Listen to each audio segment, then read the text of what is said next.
I know a lot of us anglers love using the drop shot method for bass, but it's also a great method for getting common sunfishes.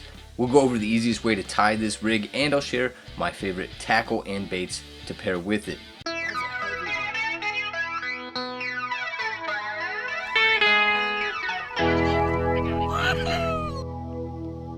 I am Koaw and this is KNFS Intro, where we fishers. I was learning and sharing knowledge about fishing and fishes, and I popped this video to the top of my production list because it's autumn, and this is just a great technique to use in this transitional period. So let's talk about method 2 of my favorite common sunfish fishing techniques.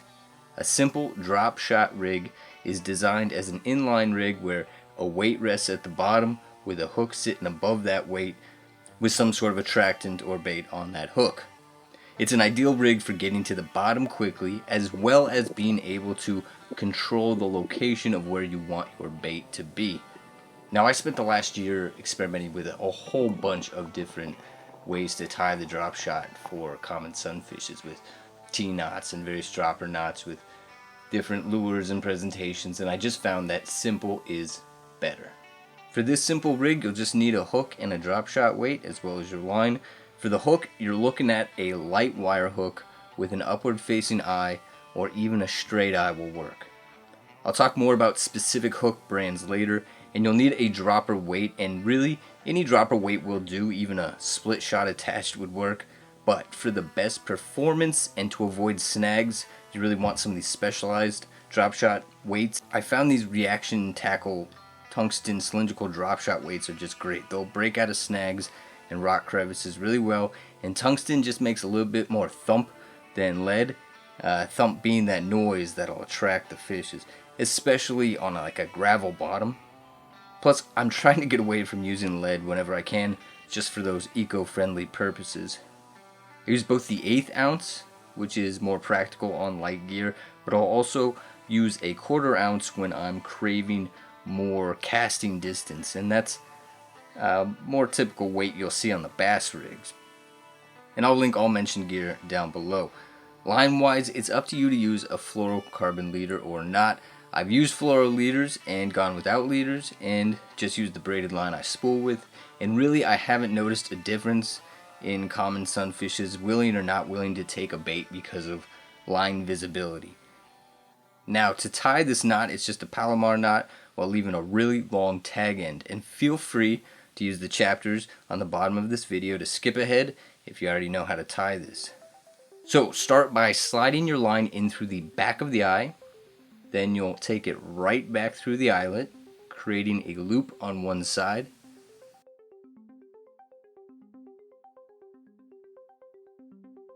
Then pull that tag end out about 12 inches or 30 centimeters. The drop shot weight will rest on the end of this tag end, so that length will really be how far off the bottom your hook sits. So I'm usually doing anywhere from 8 to 16 inches, depending on how far off the bottom I want to be in that situation.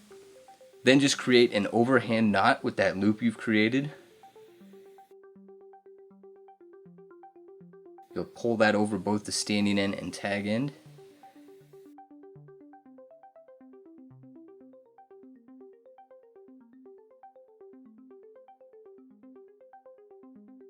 Then toss that loop over your hook and tighten. Now here's where this knot often gets messed up. We don't want line hugging the bottom of that eyelet or around the shank. It all needs to be at the top, so I use my fingers to pinch the line as I'm tightening to keep it clean and organized.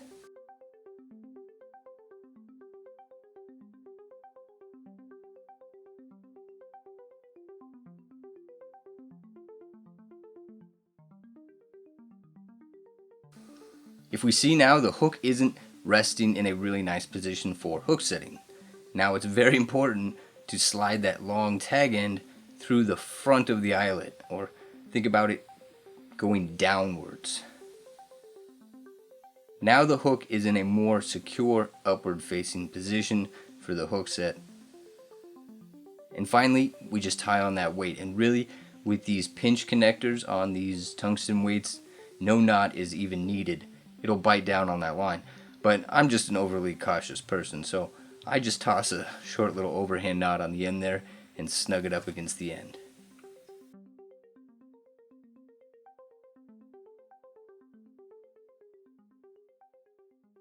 Typically when people are fishing drop shots, they're doing it in mostly clear water situations, but I don't want you to think that's a definite rule. In my opinion, the real power of the drop shot is being able to localize a presentation in a specific area. So even in heavily stained water, that means I can toss it right next to some structure, I can just play it around until a fish swims by, or is convinced to take a hit. On tough shorelines to fish, it's helpful to just get that one cast over the obstacles, then play it for a few minutes. It's also just a perfect way to sit in pockets between plant patches or along edges or even right in the center of pools and creeks and rivers. It's also a great method in the northern latitudes when the big fish really move into deeper, warmer water during the colder months. You can use a lot of baits on this rig, so I'm just going to share some of the more effective ones that I've tried out. As always, cut worms and live leeches will do you fantastic. I always prefer a smaller presentation to better ensure a hook set. I don't like little fishes running off with my bait. I prefer that they swallow it and I can set that hook. Soft plastics are also really great. These orange-yellow Berkeley 1-inch power nymphs were pretty good at getting hits in stained water. They also attracted a lot of small bass. Also, I always have Berkeley 1-inch fake leeches with me. They're just great for common sunfishes. I've landed a lot of big specimens with these fake leeches, and they are scented perfectly. And it's great when live bait isn't allowed or it's illegal to dig on the shoreline. And depending on the hook size I'm using, I'll even chop these leeches or plastics to be smaller.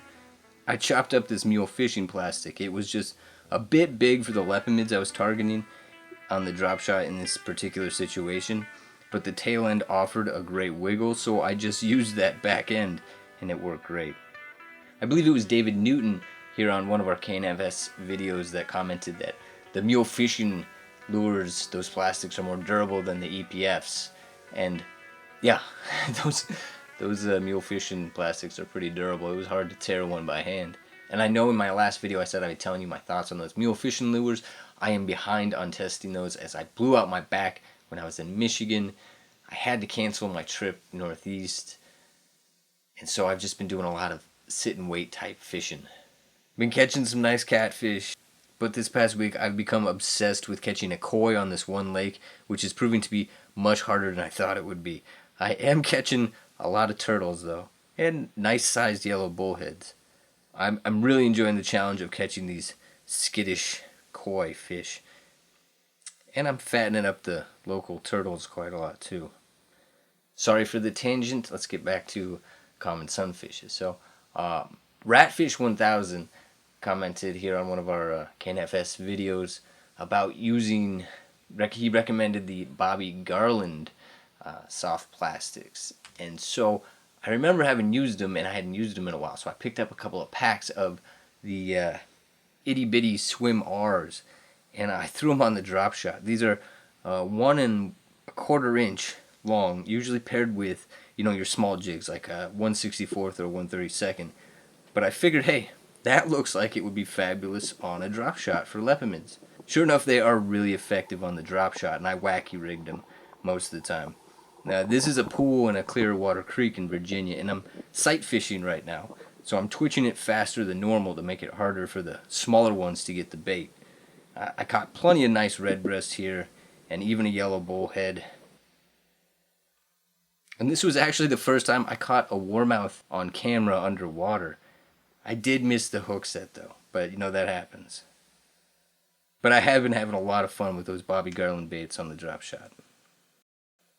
And on our KNFS community tab, Worf TV commented about using shrimp for redear sunfish, a bait I've often used for common sunfishes. And on the drop shot, it's pretty productive. It's pretty hard to keep shrimp on the hook, so I suggest using a small amount so it really enters the mouth and doesn't get torn off. And also be warned, turtles love shrimp. so never forget your pliers. Catfish also love shrimp. I also tested out some small clam meat to catch redear. Not the best of baits in my opinion, but it still worked on the drop shot. So let's finish this one out on the water. Just always nice to be out on the water. I found two models from two different brands of the hooks that I like to use. And that would be the Gamakatsu split shot drop shot and the Owner Super Needle Point fine wire mosquito hooks. Between the two, I'd have to say that I was just a bit more satisfied with my ability to hook set on the Gamakatsu. And that Gamakatsu model isn't really a self-setting hook. You can see it's an inline hook, while the Owner fine wire is more of a self-setting hook. It's slightly offset. Though that self-setting fine wire mosquito Owner hook isn't going to hook set as often, as nicely as if you were doing a typical cast and retrieve with the similar Owner mosquito hooks I've recommended before on this channel. That's just the nature of the drop shot. It's just a bit more challenging to get hook sets. And I don't believe they make this Gamakatsu model smaller than a size 4, so the Owner hooks were just great when I needed these smaller hooks. But that size 4 Gamakatsu or the size 6 Owner are perfect for the larger specimens of the larger to medium species. We're talking your bluegill, redear, pumpkin seed green, longear, warmouth, and redbreast. I'd say for targeting spotted, you'd probably want to stick with a size 6 or 8, and for dollar, northern, and red spotted, a size 10 or even smaller is best for targeting most adult specimens. And I can't say I've gone for orange spotted or bantam on the drop shot, but you'd need a much smaller hook. So the drop shot is not as intuitive as most of your other fishing methods for common sunfishes. It takes practice, it takes patience, it takes a willingness to adapt to different situations, and experience really is the best teacher. And the one thing I really don't like about the drop shot is that hook setting is more difficult, but that is the trade-off you get for having that awesome location control for your presentation. And even beyond how you fish this method, getting a hook set really comes down to the line you're using, such as a sturdier fluoro versus a flimsier braided. The hook on your rig, is it a self-setting hook or not? And the knot you've even used to tie that hook. Sometimes a Palomar knot is not going to be the best knot for that rig, depending on your hook. But ideally, to fish the drop shot, it's about getting the cast out, feeling when the weight hits the bottom, and then letting a bit of slack into that line. Then slowly playing that bait with still a bit of slack. I only use those consistent fast twitches like I showed in that creek when I can sight fish and I really don't want the little guys taking the bait. But if I'm doing a blind cast, most of the time, I'll let the bait sit in a spot for a while, giving it moderate to light action, even letting it sit on the bottom for some time, and then lifting it up again and doing that playing. If I don't get a hit after a minute or two, I'll give it one big tug, moving it like 3 feet, and then I'll try to get that reaction bite from anyone that's hesitant. And then I'll play it in that new spot for a while. My final recommendation for the tackle I like, it's going to be a multiple here. For the nice size specimens of most common sunfishes, live bait has just proven the best for me. Cutworms and live leeches have outperformed any artificial bait in any season. But if we're looking at artificial baits, I'm confident to recommend the Berkeley fake leeches, as they are reliable and they're just really convenient to have.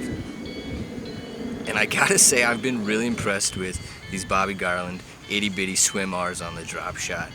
It's hard to find good small plastics. The market's just not that big, and these are pretty sweet.